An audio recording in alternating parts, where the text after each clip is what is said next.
was the woman has the side of her head staved in by apparently some kind of blunt club, as opposed to a sharp club. But you know what I mean. This is a quite unusual ambush that must have happened here.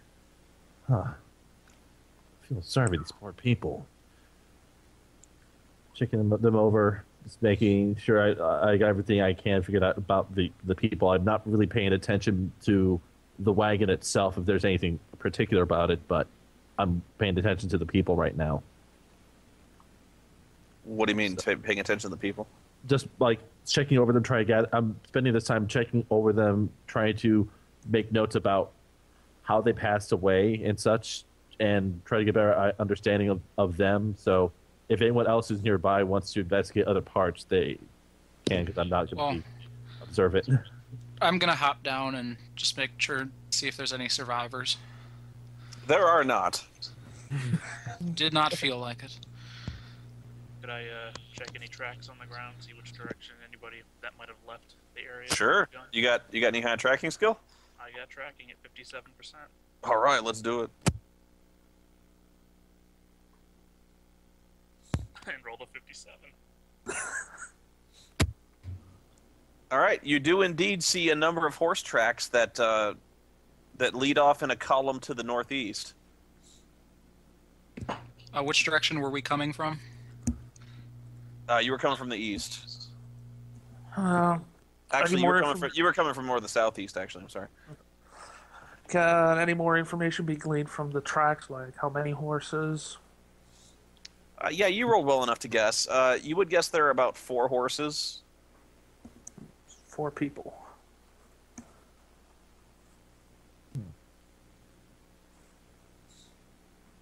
I'm going to see if there's any more signs of arrows other than just the one that got the horse.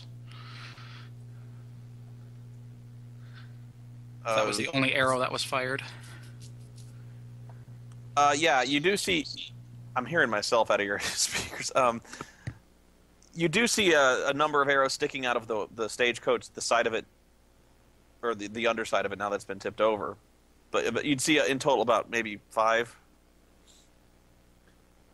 It looks definitely looks like the works of heathens. It looks like with the scalping here.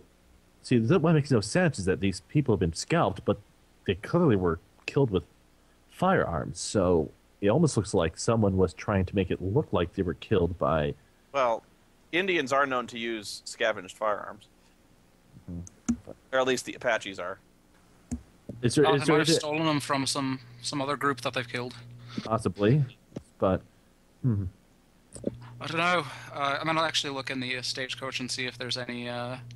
if their belongings are still in there. Okay, also make another searching roll.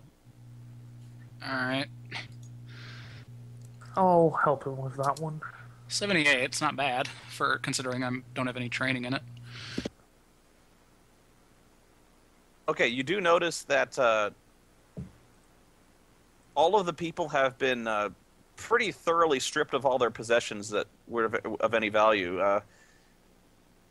In particular, you can see that the woman actually wore a pearl necklace, and you can see the remnants of the pearl necklace have been scattered all over the floor when they just ripped everything they could off of her. Like you can, rings, valuables. You can see that she has a bag, and the bag has been thoroughly looted and upended. But they left the men their guns? Because yes. You said they still... Perhaps they didn't think to take them. That will be odd. Or they're in a hurry to get away. Well, if they were in a hurry, they wouldn't have taken the time to scalp them. Oh, that's true. It looks like they took quite a bit. Yeah, it's a confusing sight at the least. I walk over to the other gentleman after examining the bodies. Well, this is certainly a grim sight. I'm almost afraid it would have happened to us if we were with this group here. Well, my guess would be pretty obvious. We'd be in the same fate as them. Mm-hmm. And how? I'm wondering how they could have made their attack to have not it seems like there was very little resistance for the whole thing. That's Well, the men did have guns, but it doesn't look like there were no other bodies around, right? Other than the No. ones from the stagecoach. No. Doesn't look like they managed to fight them off very well. not very well at all. No, this is far too quick for kill for the looks of it. I haven't seen any bodies like this, but this is beyond what I can even fathom. Pure But savagery. that it is. That it is. How far away from our destination are we? You're only about 45 minutes out from town. Well, You would Well- guess. We could wrap the bodies up and I could take them to town in my cart. We'd give them a more proper burial. indeed. Sort of And we leave could- them out here for the and buzzards. we could also inform the authorities in town about this. What Indeed. direction was the town again? Lazarus. Lazarus. No, what direction was that from us? West, right? Yeah, you're heading basically northwest. Just trying to make sure the tracks aren't going towards town as well. No. All right, I'll assist with loading the bodies carefully onto the cart. Oh, okay. This is done. It takes about 45 minutes to do all this, but you've done that, yeah. I assume my character is either not around, it's very, very far behind, or I'm sorry for not being able to. Not contributing much to the conversation. That's okay. Yeah.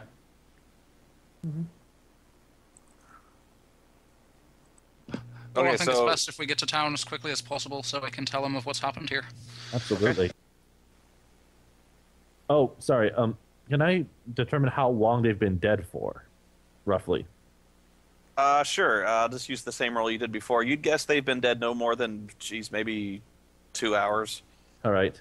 But whatever happened here, whatever the party was, you just missed it. Yeah. It's possibly for the better that we arrived a little late to this party. Avoided getting ourselves into the conflict. Oh, absolutely. I'm actually a little grateful for that, as morbid as it may seem. Oh, sorry about that. Didn't mean to roll. I'm adding some little macros. Well, the bodies are set in there well enough. We might as well start making our way to Lazarus at this rate. So I just hope we don't see too much of this out here. Give me 1 second. I gotta get the map here. Get this cool map. Awesome.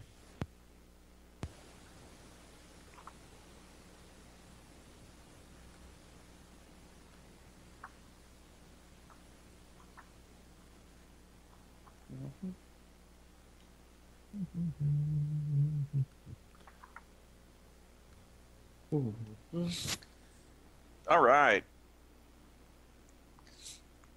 After about 40 minutes, the town of Lazarus comes into view. Or actually, more accurately, the smell of Lazarus comes into view. This town stinks. It smells of horses and sweat. As you start to approach the main drag of Lazarus, you can see the entire place is a sodden, muddy quagmire. At least you assume that most of it's mud. I'm visibly gagging at the smell. Just You'd also guess the main street is where most of the people throw out their piss pots from the second floor window. But nonetheless, the roads are also alive with humanity. It almost looks like an ant colony from where you are. There's lots of people choking the main drag. There's wagons, there's horses, there's people unloading wagons.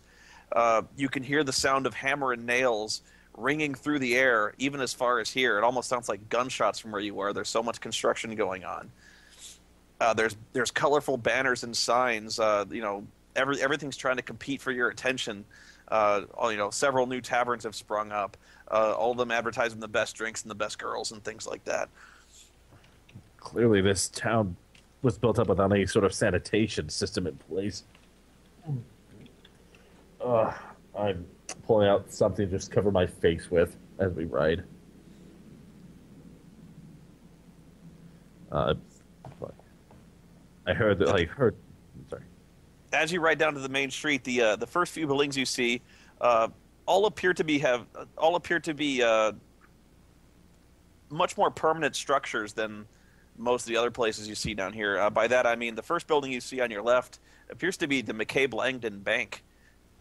Very squat, square structure. And also you see a number of the buildings that you see right away also have the McCabe-Langdon name on them, like the McCabe-Langdon Land Company. There's also the telegraph office. You see the office for the Lazarus Spectator, the local paper. These appear to be these appear to be the first buildings in town that have been built up, municipal type buildings. Well, I guess we should take these at least to the nearest mortician or sheriff and down and Well- place. Okay. As soon as you resolve to find the sheriff, you're just passing by the bank when all of a sudden a fellow in a pinstripe suit and a rather large red flower on his lapel walks up to who's got the highest charisma, who looks like the most approachable. It's either good. Well, Highest looks, I guess, would be. highest looks. That'd actually be me, I think. Wait. Yeah, possibly. But yeah, I think mine's 17. I think. Let me see. Crap, where is Okay. it? Yeah, mine is 17. Yeah, So mine's I guess 16 I've look. just been silent and inactive for the entire time, so now I'm here. My reputation is 32. My fame is 13. If that means anything, but I don't know if they're gonna notice me with my face covered. All right.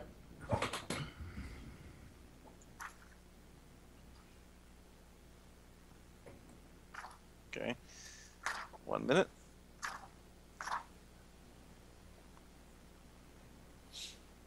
Okay, the fellow approaches. I forget your name. I'm sorry. Robert. The fellow approaches Robert on foot. He sticks his hand out. He goes, "Pleasure to meet you, sir. Pleasure. My name's Hill, Lincoln Hill. You fellas are newcomers to Lazarus, I see." All right, I shake his hand. I nod.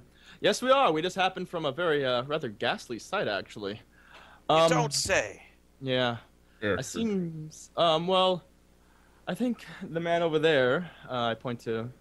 Which one's sketch again? I forgot. Doc Brown. I point to Mr. Brown. I'm like, I think he would actually be better at explaining the situation than I would. So you might want to ask him about it when you get the chance. But yes, well, thank you for the gracious greeting. I was like, not at all, not at all. If you'd be looking for the sheriff, he'd be down that way. He points down the road a piece that in a very non-committal fashion. He says, "You can't miss it. You can't miss it." Say, says, being as you might be staying around for a while, I thought I should tell you there's elections in town coming up next month, and I just wanted to tell you if you guys are looking for a new piece of law and order, there's no one better to vote for than Mr. McCabe. Mr. McCabe here is running for mayor of this here town, and he'd very much like your vote, sir. And just as a token of his goodwill and hoping you'll be friends and all, if you go down to that tavern down yonder, he says, and you hand him this, and he hands you what looks like a little poker chip. He says, "That's good for a free drink on Mr. McCabe. Just remember, next month when it comes to casting your ballot, you vote for Mr. McCabe." I would think of no one else. And you sirs, would you all like a free drink? I keep my face covered, but I nod at Tim. Well, I'm never one to turn down a free drink. That's a good man. So he goes about handing you all drinks. And he goes, if you want to cash them in, you see on the poker chip it says it's called the Barking Mad Gambling Hall.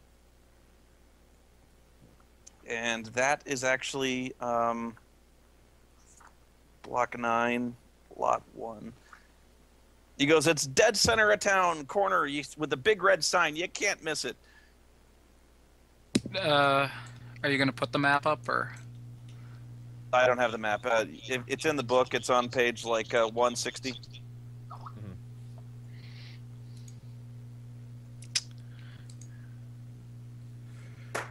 I'm going to the map right hit now.